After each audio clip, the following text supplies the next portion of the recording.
But yes, anti-Semitism has a long history in Canada, and it is currently very alive and well in Canada. And I think that anyone who's currently conflating people who are marching on the streets for liberation movements, who are opposing things like apartheid, who are opposing ethnic cleansing, who are opposing illegal occupations, who are opposing settlements, to conflate those people as being in congruence with neo-Nazis and fascists and racists who actually despise Jewish people because of their own anti-Semitic beliefs is incredibly dangerous. Said before, anti-Semitism is very real. Racism and hatred towards Jewish people is very real. There's a long history of anti-Semitism in Canada and the United States. In the US of A right now, there's just been a resolution that passed that directly conflates the criticism of, say, apartheid, genocide, ethnic cleansing, the actions of a sovereign government, with discrimination against Jewish people, which to me is its own form of anti-Semitism. Nonetheless, the same thing is trying to be started up here in Canada, where people are trying to conflate, if people criticize people who support Israel, that they are criticizing all Jewish people. Similar to Jewish Voices for Peace, if not now org, there's Independent Jewish Voices in Canada, which is a grassroots organization led by Jewish people who directly oppose the actions of the Israeli government.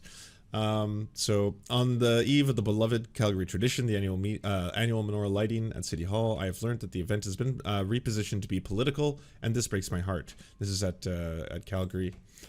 It has come to my attention late in the afternoon. The menorah lighting at City Hall, something I've looked forward to attending over the years, has been repositioned as an event to support Israel. When I asked to speak weeks ago, it was to bring traditional greetings to celebrate Hanukkah and the spirit of Calgary's Jewish community. The last-minute change goes against the original intention and has left me feeling let down by leadership. I'm saddened that this change makes it impossible for me to attend tomorrow's event, and I'm incredibly concerned that people wishing to celebrate Hanukkah will have their good intentions compromised. It is my responsibility as mayor to attend a diverse and inclusive event with and for Calgarians from many faith-based and ethnic communities. My goal is to celebrate the strength of our common bonds and the power of pluralism in our city. However, when a celebration of the community is turned into something with political intentions, it goes against the mission to uphold diversity and inclusion.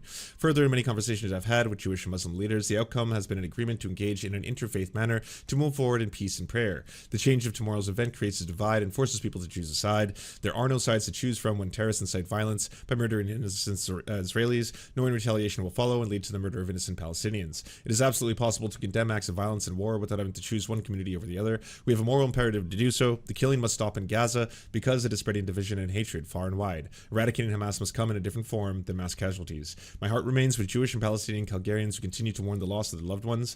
Yoti Gondek, mayor, and surprising, most people obviously think Calgary is obviously going to instantly be like Florida or something like that. Independent Jewish Voices says, thank you to Mayor Gondek for taking a stand against the conflation of Jewish tradition and support of the state of Israel. And I agree, that's incredibly important. Happy Hanukkah to all of those who celebrate, all of our, Jewish brothers, sisters, mothers, fathers, non-binary siblings, comrades, friends, etc. Best of celebrations with you in the lighting of the menorah. I have absolutely zero interest in conflating the actions, again, of a sovereign, independent nation with the entire Jewish people. I think that is abhorrent, and now the fact that that is being thrust very, very rapidly into the West, and it's being asked upon us to do so is honestly incredibly disturbing. Now, the biggest podcast in Canada, you know what it's called? You're never gonna guess. Canada Land. Yeah, in America you have the Joe Rogan Experience, the Joe Rogan podcast, and in Canada we have Canada Land. That's the name of the #1 podcast in Canada. I know, it's wild. It boasts some pretty wild numbers. I think they have something like 9 million downloads a year. Let me get these numbers straight. Hold on. A year after the podcast launched, it was attracting anywhere from 10,000 listeners. Now it's up to 100,000 listeners. Blah blah blah. It doesn't come anywhere close to Joe Rogan's podcast, but again, this is in Canada, and now they're past 150,000 regular listeners. 9 million cumulative downloads, making it one of the most popular podcasts in the country. Canada Land. What's Canada Land about, you might be asking? Have you ever heard of Pod Save America? Well, it's Pod Save America, but it's Pod Save Canada. That's basically what it is. It's Pod Save Canada. And you know, they have been on the right side of history for a handful of things, as liberals can be, right? Very pro-LGBTQ+, can't deny that.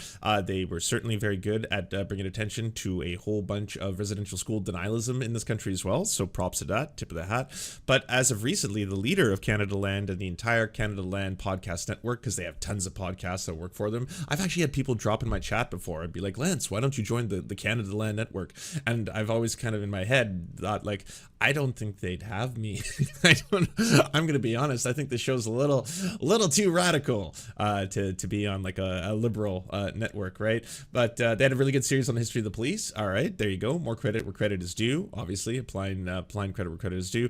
But the leader of the podcast, both the host, the publisher, the editor at large, Jesse Brown, has been making a lot of really, really wild posts lately, including accusing pro-Palestinian protesters of being anti-Semitic, falsely smearing pro-Palestinian protesters as intentionally targeting Jewish institutions when they were not. They were actually protesting outside of the house of an MP, which was like a block away from, yes, a Jewish store, but they were not protesting the Jewish store. They were protesting an MP's office, you know, and yes, doing chants that are now seen to be anti-Semitic by American standards, such as from the river to the sea and stuff like that. But they were never intentionally targeting a Jewish business.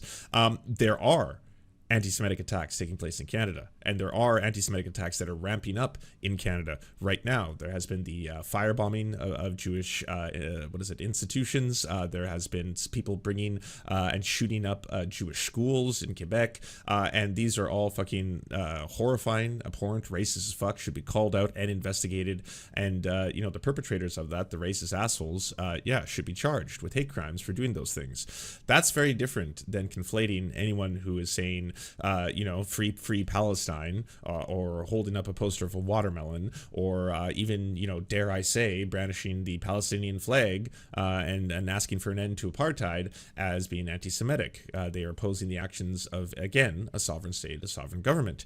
Now, as there was in America, there was a giant march to end anti-Semitism. I'm sure you all remembered it. It had a hate preacher as one of their key keynote speakers who's deeply, deeply anti-Semitic, which makes the whole thing troubling and confusing for sure, because a lot of the far right, the Christian nationalists, the Christian fascists, are also very strong supporters of Israel. And the current government and administration of Israel is currently far right as well.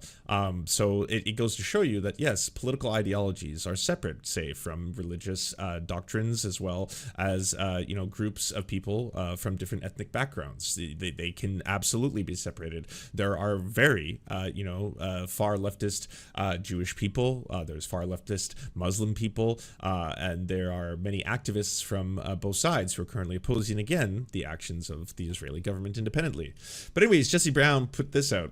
Journalists make mistakes. Some are trivial. This one is dangerous. Jews in Canada are currently being blamed for Israel's actions. It's the worst wave of anti-Jew hatred in Canadian history. To falsely call protesters against anti-Semitism and for the release of hostages, quote, war supporters, is to label them fair game for harassment and even violence. CTV News have put Jewish Canadian lives in danger if ever a correction was warranted. And so I was curious, what exactly was this story? Let's watch the story, this story that apparently is putting Jewish lives in danger. In Ottawa, thousands of Jewish Canadians rallied on Parliament Hill in support of the war, while inside Parliament, Palestinian Canadians made a plea for help. Here's CTV's Judy Trin. Now, the way that was worded, that this was a rally in support of Israel, a rally in support of Israel's actions, a rally in support of the current Israeli occupation, I do not think in any way, shape, or form, once you see this rally, that you could characterize it as anything but, right?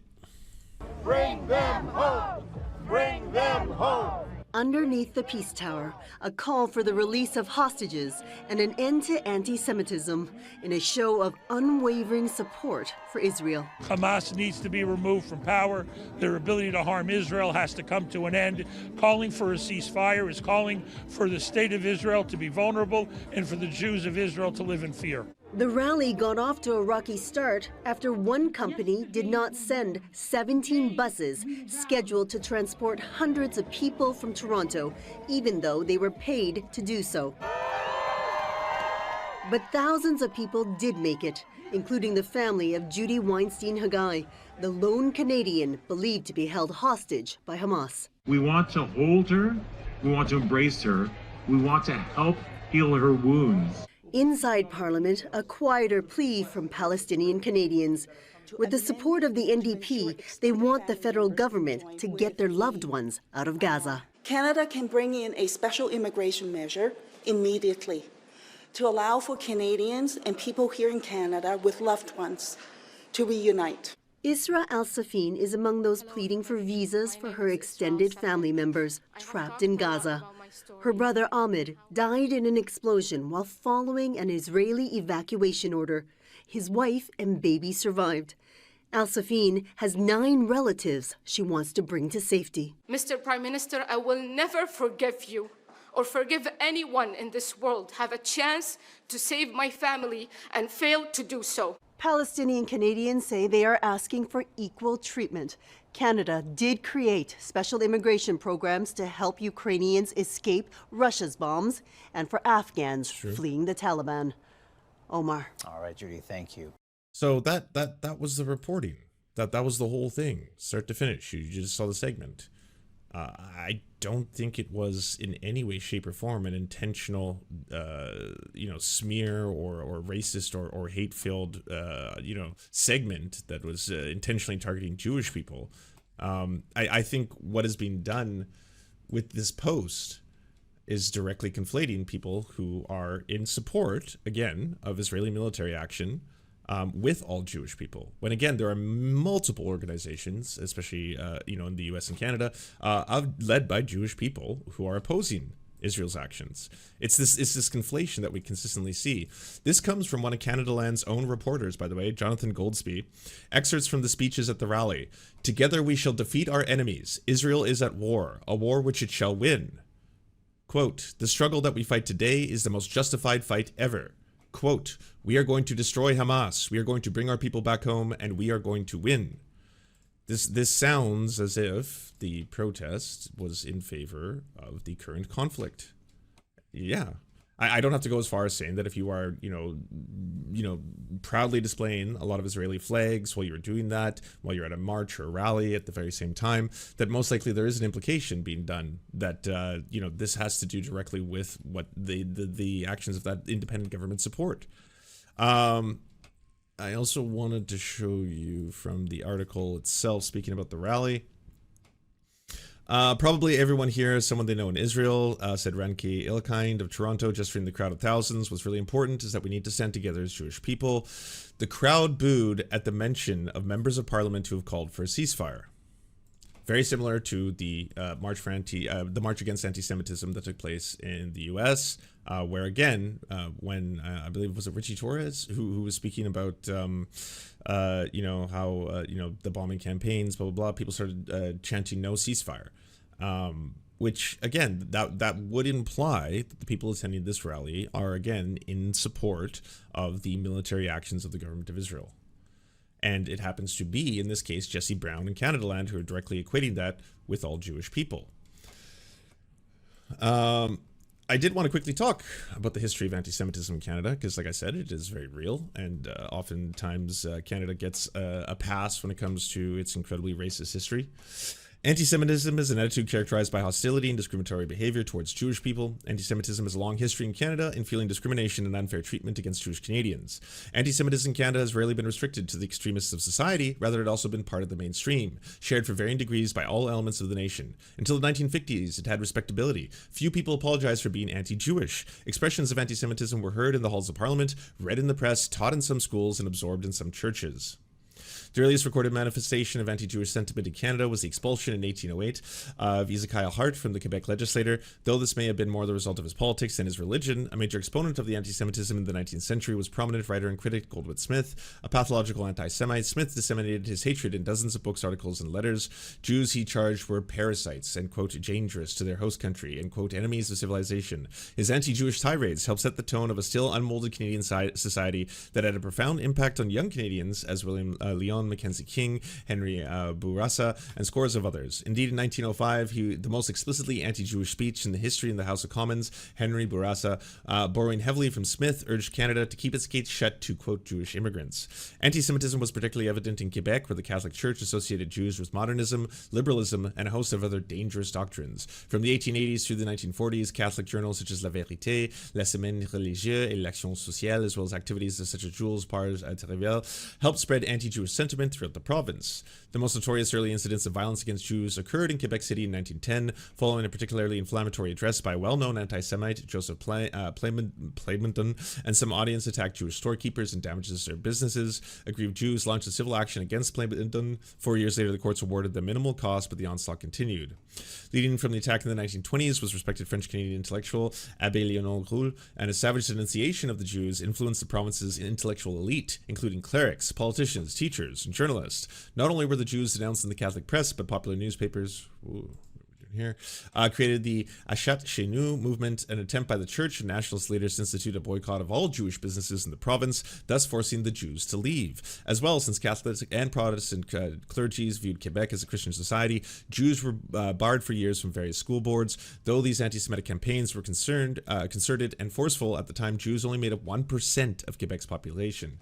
Anti-Semitism was not limited to one province. It existed, indeed thrived, elsewhere in Canada. In English Canada, organizations such as the Social Credit Party or the Orange Order and the Native Sons of Canada were rife with anti-Jewish sentiment. In 1933, one of the worst eruptions of ethnic and anti-Semitic violence in Canadian history occurred in Toronto with the Christie Pitts riots. The riot also sparks by displays of swastikas to provoke the Jewish community. The Wolf's Den, thank you very much. I appreciate the Prime, and thanks for supporting the stream. So this is the Christie Pitts riot. The summer of 1933 is one of hot weather and high tensions. No place feels it more than Christie Pitts, a baseball diamond in Midtown Toronto, next to Jewish and Italian immigrant neighborhoods. The surrounding neighbors make no secret of the fact that immigrants are not welcome. This isn't your country! Go home, Jew! Hey! What do you think he's trying to do? And the message is clear. We want to get the Jews out of the park! Those hate-filled voices against Jews were part of a deeply troubling... This is Canada, by the way. Again, everyone who always associates Canada with being this progressive melting pot of diversity, where only good things happen. Nah, this is Canada. ...movement unfolding in many parts of the world. In Germany, Adolf Hitler and his Nazi party rose to power in 1933. A vicious campaign against Jews and other minority groups soon followed. But the dangerous attraction of the swastika was growing on both sides of the Atlantic. During the Great Depression, some Canadians looked for scapegoats to blame for their hardships. In fact, anti-Semitism was nothing new in Canada. In the first half of the 20th century, Jews were relegated to second-class citizens. True loss. The few allowed into Canada as immigrants faced systemic discrimination. Businesses refused to hire them, universities restricted their enrollment, and entire neighborhoods prohibited the sale or rental of housing to Jews. Across Canada, local political leaders were vocal about their prejudice. They spread violent propaganda against Jewish people, turning decades of intolerance into hate. In Toronto, young Anglo-Canadians formed swastika clubs and embraced the Nazi symbol. One that was impossible to separate from the atrocities perpetrated against the Jews of Europe.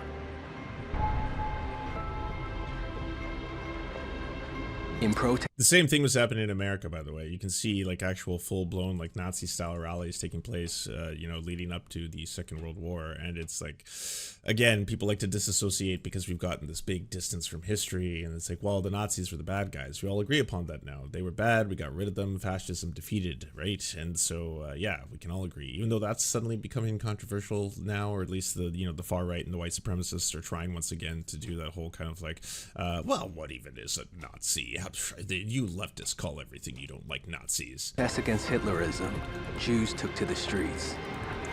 Jesus, I learned nothing of this in school? No shit. No shit. You learn very, very little about Indigenous genocide in Canada. You learn very, very little about the persecution of Jewish people in Canada. You learn very, very little about the persecution of Indian immigrants in Canada, actually. You know, we learned about the Kamagana crew, the boat, and how, you know, racist it was to leave a whole bunch of immigrants on a ship for a very long period of time. But that's about the extent of it in terms of the racist immigration policies of the country. But Canada follows in line with a lot of, you know, Western colonial superpowers that, you know, we're taking a lot of cues from, you know, the British, in that there were different groups of immigrants and different waves of immigration that came, but with each wave of immigration that came a new kind of racism towards that group. There was, of course, you know, the Vancouver riots, in which there was a lot of anti-Chinese sentiment and racism and violence that was being enacted upon a large immigrating bloc that was coming in from China, in large part to do work and labor in Canada. And again, it doesn't seem like things are nearly as peachy once you start looking at the actual, like, in-depth history of the country. They were joined by laborers, union representatives, and left. Balthazar 228, thank you for the very generous $4.99 dono with the message: Canada can't be racist. They come from British stock, the least colonial racist type of eugenicists. Yes, that's true. The British, yeah, they got a huge pass. You know, I think that the Japanese Empire and you know, the British Empire at least gets called out, but it doesn't get called out in the same way that, like, you know, we call out other fucking really brutal racist you know, the empires. Wing political groups, motivated by different causes. They stood united against fascism. Thousands protested, but swastika clubs continued to incite hostility against Toronto's Jews. No laws prevented this, and so clashes regularly broke out between the two groups.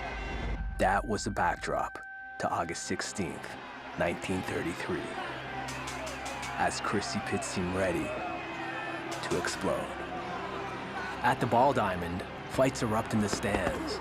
Supporters of the predominantly Jewish Harvard Playground baseball team, members of the Swastika Club, and other Anglo-Canadians trade punches. Police have difficulty breaking up the fights. As the game ends, a homemade swastika flag is unfurled on the slope next to the Ball Diamond.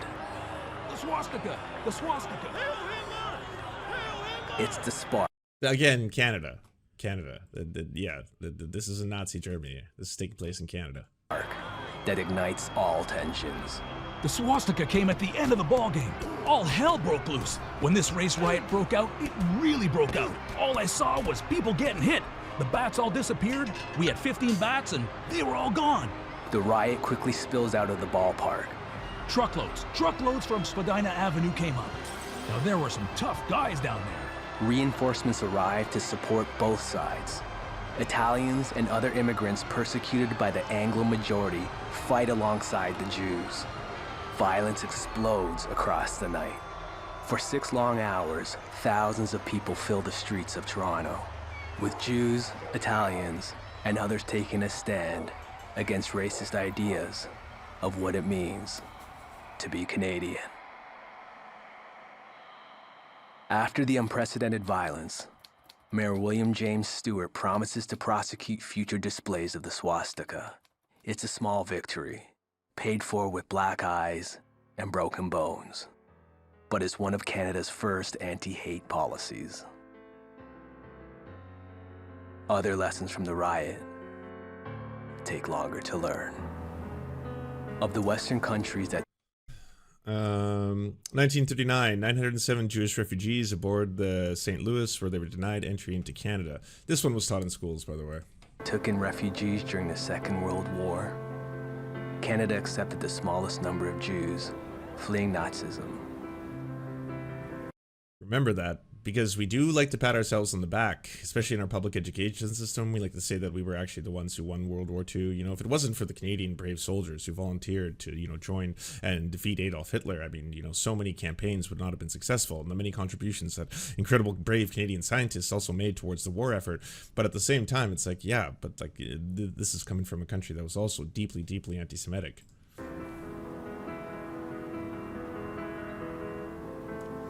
Upon returning to Europe, because they were not allowed into Canada, 254 of them died in the Holocaust. The Chrissy Pitts riot remains one of the worst outbreaks of ethnic violence in Canadian history.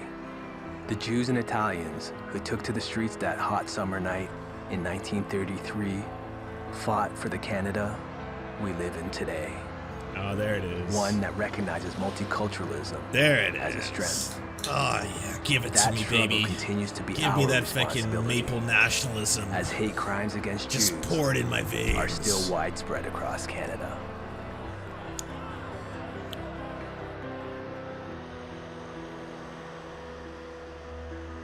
But yes, anti-Semitism has a long history in Canada, and it is currently very alive and well in Canada.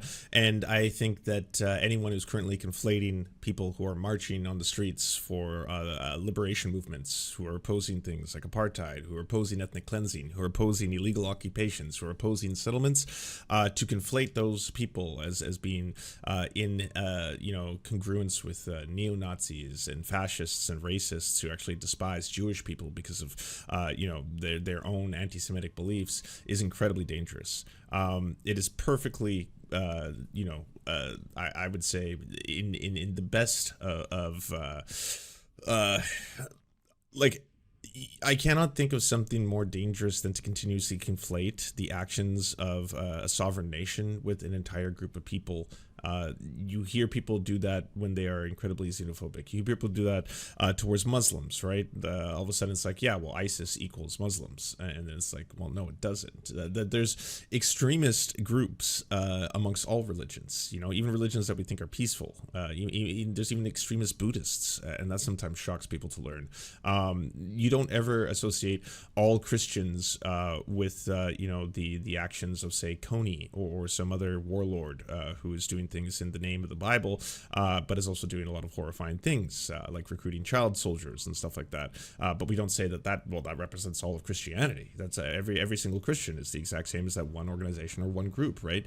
You don't do that, and that's what's happening right now. Just keep this in mind, everybody, because again, you're going to hear a lot of talk about people conflating anti-Semitism with anti-Zionism, which I believe to be exceptionally dangerous. And again, there's a lot of Jewish organizations speaking directly out about this, including, If Not Now org, Jewish Voices for Peace, Naomi Klein, have all been, very vocal about this. Yeah, here's a couple of the quotes I was talking about. Naomi Klein says, all these hearings are smoke and mirrors to distract from genocidal violence in Gaza. It's so obvious, and yet many people don't take the bait. Don't. Keep sharing reports from Gaza. Israel's freaking out at the implications, which is why the distraction machine is in overdrive. If not now. As a Jewish movement, we're alarmed by the House resolution falsely conflating anti-Zionism and anti-Semitism. Anti-Semitism is real. This resolution doesn't fight it. It's a cynical attempt to silence Palestinian, Jewish, and allied Americans calling for an end to the bloodshed. Do you enjoy the Serfs but prefer not to have to use your eyeballs? Many are saying this. Well, we've got the solution for you.